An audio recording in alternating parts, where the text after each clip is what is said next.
Hello, this is Airvolda, or I guess that's my character name, but I just basically want to do a number of epic battle videos to explain exactly the strategy that I have found for each of them.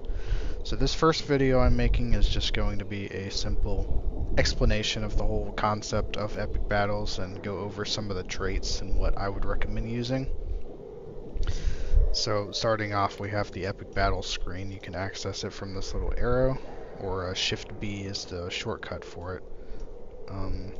So the first tab just shows the epic battles as they are here, as a sort of overview, and it shows you a little map that you can see. So each epic battle, of course, has a few different versions. It lists all four sized groups that you can run it with. 1 and 2 is the same level of difficulty I found.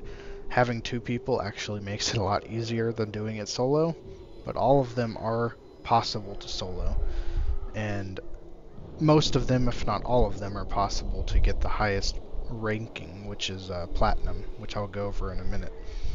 So Helm's Dyke is the first Helm's Deep battle, all 5 of these. You can play it with 1/2 or 6. The second one, the Deeping Wall, is 1 or 2 and 12. And then the Deeping Comb is only 1 and 2. Glittering Caves is 1 and 2 or 3. And the Hornburg is just 1 or 2. And then the Gondor ones, we have Retaking Pelargir is 1 or 2 and 6. And then the Defense of Minas Tirith is 1 and 2 or 3. Hammer of the Underworld is 1 and 2 or 6. So the only one that actually only has like one size that you can do it with is the Hornburg, 1 and 2. And the funny thing is, I think, in my opinion, the Hornburg is actually the most difficult one to do. So I'll go over the other screen now. So this is your main tree. Your points are called promotion points. You can buy more with Lotro points if you want to, but you earn these from the battles whenever you get the medals, which I'll go over that in a minute as well. So when you first start out, obviously you'll have 0 points, and there are 3 trees. The engineer tree focuses on like traps and building siege equipment and stuff. The officer tree focuses on directing your commanders and soldiers to buff your allies. And then the vanguard tree focuses on yourself, your like combat ability in the battle. So a lot of the things utilize this system called kill streak skills, which just give you additional benefits, but generally the vanguard tree is almost completely pointless to go for, and I would much more recommend going for the other two. I would start off, when you first start doing epic battles, try to max out the engineer tree up to rank 6, and then go for the officer tree up to rank 6 as well. And then I would probably get the rest of the useful points in the trees before you go to Vanguard. You can have a maximum of 512 points, which means it should be doable to get every single tree up to rank 6 and have all of the useful skills. As you see, I have 317 right now, and I have almost every single useful skill here, which I'll go over in a second. So the way that you get the rank is you basically just spin the point in the tree. And one thing to note about these trees is that, of course, it acts like your normal trait tree. If we go here, you have to spend a certain amount of points in order to unlock the next row of points. So, but it's slightly different, where if you spend points in another tree, you're able to get to the next row in all 3 trees, not just the tree that you spend points in, which is the way that it works for your normal traits. You have to spend points in the tree in order to unlock the further skills, but it actually doesn't work that way with the promotion points. So you could use the strategy of getting for some officer points to unlock better engineer ones if you choose to do that. But I would primarily focus on the engineer tree first and not really worry about any officer points. Maybe get a couple of the healing skills, like 2 or 3 of them, but I would definitely start off pretty much max out the catapult things, or at least go for 2 or 3 points in each of these trees. So we have build contribution is the most important one, I would say. And then after that is probably the aim contribution. And then crank contribution. And then lastly, I would say load contribution is probably the last, or the least important of the catapult upgrades. And then after that we have, I would go for 5 out of 5 in repair contribution, because that helps a lot in some of the Helm's Deep battles, especially the Deeping Wall and the Hornburg. And then I would also put a couple points into disable contribution and disarm contribution. And you can put points into extinguish just in case you need it, but this is probably like the least important skill that I have any points in, I would say. And then I probably wouldn't get any more than like 2 points in upgrade, because having 2 points will make it to where you can upgrade the abilities of the catapult in like 6 or 7 seconds, which is not bad at all. So after that, I would not get any points in these 2 traits at all. They're pretty much completely useless. And then I don't really use traps personally, but I'm probably going to put points in them once I get more points, because I pretty much have just about every point I want in the officer tree. And traps can be very useful, especially solo. It'll allow you to slow down enemies so that when you're working on side quests and things. So as for which ones I would get, I probably wouldn't worry about so much the damage that the trap does, because it's mostly intended to stall the enemy rather than doing damage. So I would probably go for the trap count up to max, because 17, that's a lot. And then I would probably go for the duration up to max as well. It's 5 extra seconds. And then decrease the cooldown on the trap placement. And then I'm not sure if I would really worry about this one either. Maybe like 2 points in it or something. But I would definitely go for 5 out of 5 for the knockdown, 5 out of 5 for the trap number, and 5 out of 5 for the trap cooldown. Those are the 3 ones that I would focus on in the future once I get the points. The officer tree, on the other hand, you definitely want 5 out of 5 for heal order cooldown and 5 out of 5 for heal order strength. Those are the most important ones to go for at the beginning. After that, I would get a couple points in the engineer banner strength, because it'll allow you to repair more effectively, which is very important for the Hornburg at least, but also to a lesser extent the Deeping Wall, which, like I said, I will show those in depth and run through a whole battle and show my strategy in future videos or in other videos. But I would also put a couple points in the target priority skill cooldown. This is really only useful for the Minas Tirith battles besides Pelargir, which I will, like I said, get to those later. And then we have, I would put a couple points in order distance, that way you don't have to run to the commander before you give them orders. And then banner duration I would increase a little bit, and then I also increase the damage order potency a little bit. I wouldn't really worry too much about the cooldown too much on the damage or armor or whatever. I would mostly focus on the heal stuff, because that's the most important ones. And once you get to rank 6, that will make all of your orders last for an extra 20 seconds. So they almost have like a 50% uptime. So it's incredibly powerful.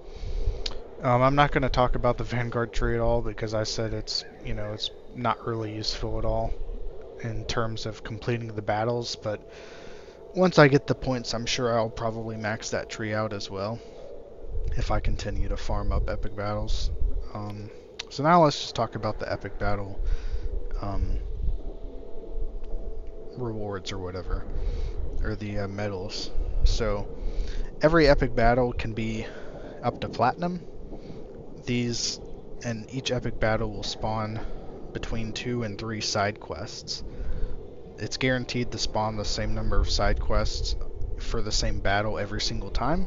It's not going to, like, the Deeping Wall is not going to sometimes spawn 1 or 3 or 2 or whatever. It's always going to spawn the same number.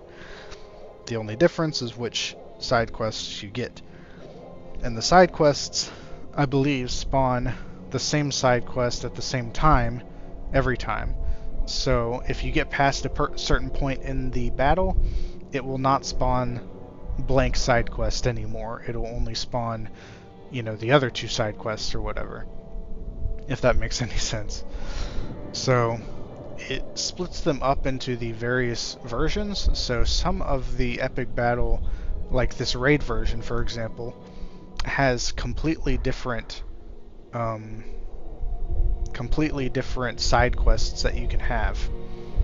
I don't think any of them, well, the Vanguard Defilers and Vanguards in the or Vandals in the Tower, those are the same, but there's a couple extra ones that are different, but you still have to complete all of the other basic ones in order to get the medal.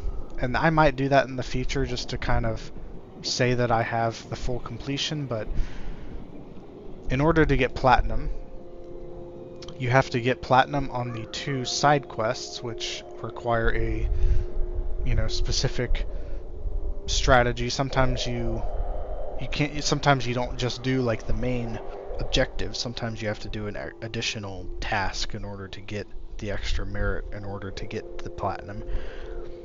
In addition to doing those two or three side quests, you also have to ensure that none of your siege equipment or enemies, or allies I mean, are killed.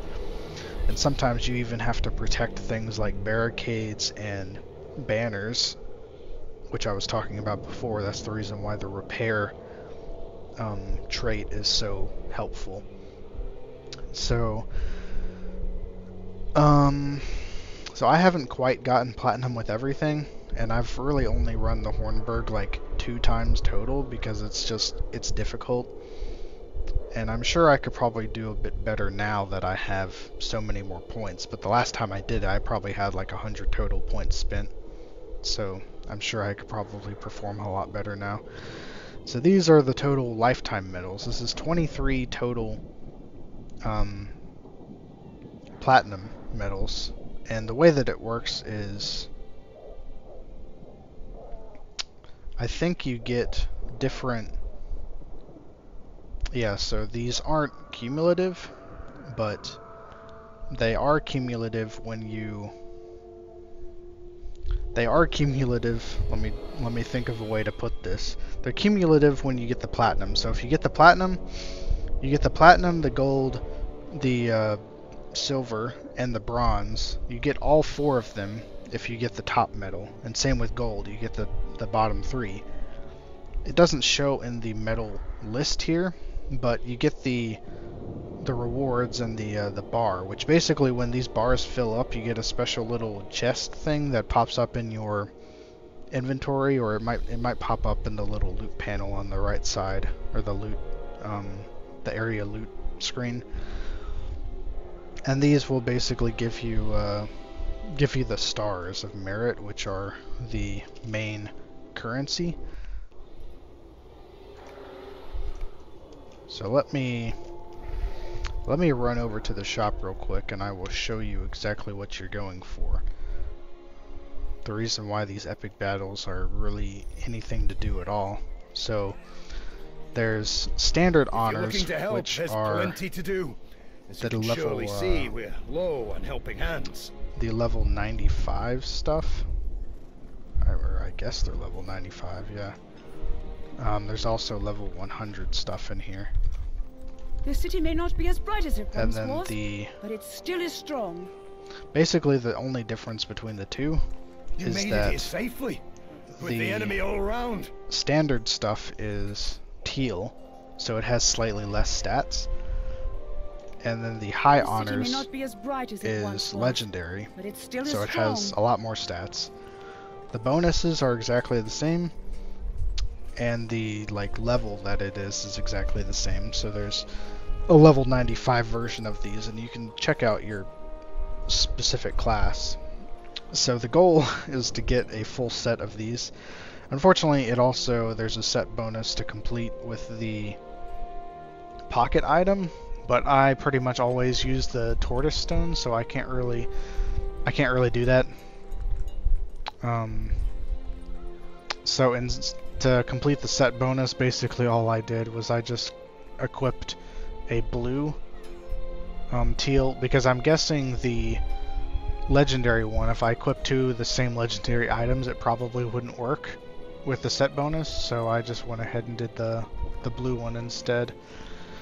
I mean, that's pretty much everything in terms of the basics. So the next video I will just showcase the Helm's Dyke, and of course you can select the battles from this menu. And I will say, in order to unlock each one, you have to complete the previous one. And this is the same with Gondor, although I believe you already have retaking Pelargir and the Defense of Minas Tirith at the same time. I think you just have to complete the Defense of Minas Tirith in order to unlock Hammer of the Underworld. I'm not positive about that, but I'm pretty sure that's the way it works. So, but definitely in order to complete the higher Helm's Deep ones, you have to complete the previous ones. So the first, Helm's Dyke, is kind of like a tutorial of sorts. It's a very easy battle, and you can almost completely AFK the whole thing, outside of the side quests, of course. The Deeping Wall, on the other hand, it requires a lot more points in the engineer path, especially. It's pretty much completely solely dependent on your engineer points. The Deeping Comb and Glittering Caves are both pretty much completely AFK again. And then, as I said, the Hornburg is probably the most difficult one. And I will see what I get when I get to that video. I'll see if I can get platinum with it, because like I said, I haven't run it probably in a couple weeks, and I've only run it like 2 times in total, so I don't know all of the side quests for that one. Retaking Pelargir, that one's pretty easy, but it has some pretty decent strategies that you have to do in order to get platinum with it. So it's and it's a lot more combat based. You have to do a lot more combat in it rather than just letting your soldiers take care of everything. And then these two ones are almost identical to one another. Defense of Minas Tirith is very easy.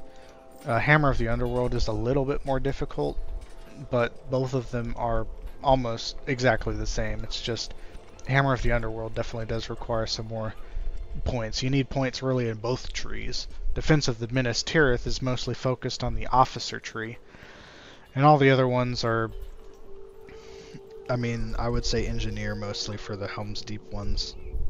But I'm gonna go ahead and end this video, and then I will do the Helm's Dyke one next. So I'll see you there, I guess.